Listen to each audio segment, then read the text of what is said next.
Yon ka-basketball, Super Chris TV, nagbabalik po uli sa inyo at pag-usapan natin saglit itong inilabas na 15-man pool ng ating Team Gilas Pilipinas.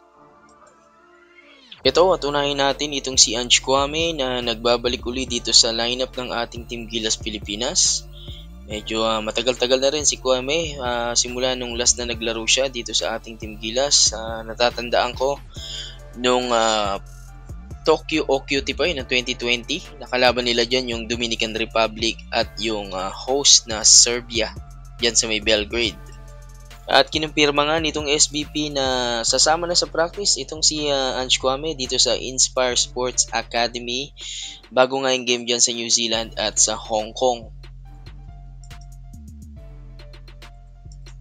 Under FIBA rules sa kabasketball, pwedeng mamili yung Gilas Pilipinas kung sino yung gusto nilang paglaruin na naturalized players bago yung game dun sa dalawang game na paglalaroan nila. So, halimbawa, gusto ni Coach Tim Cone na si Brownlee maglaro dito sa New Zealand and then sa next game sa Hong Kong, pwede niya naman paglaruin itong si Ange Kwame. Yan, ganyan yan ha.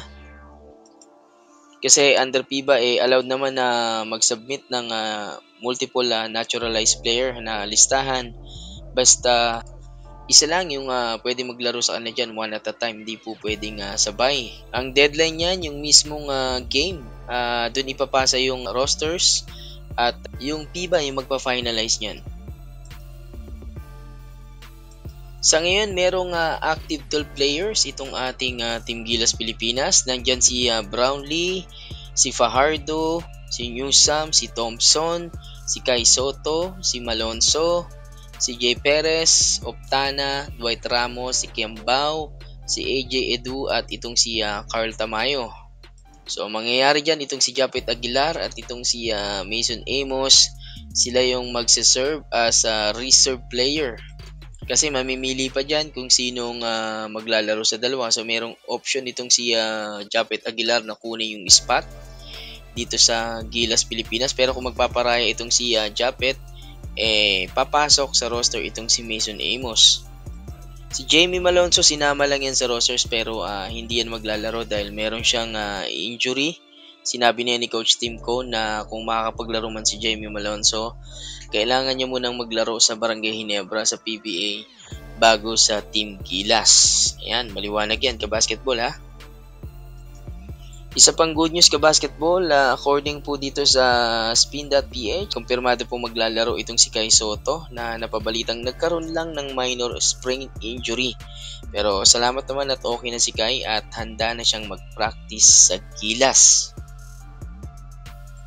Inaasahan na dadating itong si Kai Soto bago yung November 15 para sumama sa practice.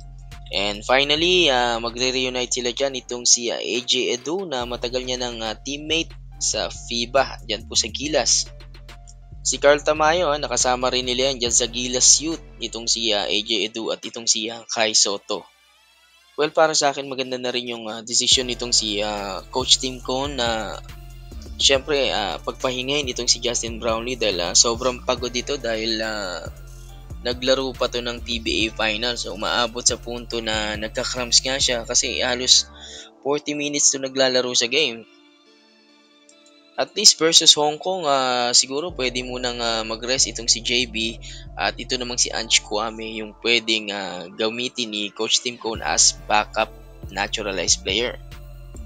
Yun ka-basketball, hanggang dyan yung ating update dito sa ating Team Gilas Pilipinas. At anong masasabi nyo dito sa inilabas na 15-man pool ng SBP para sa ating Gilas Pilipinas? Ayan, salamat sa lagi pagsubaybay. Huwag pong kalimutang i-follow at i-like ang ating page, yung Dribble Down.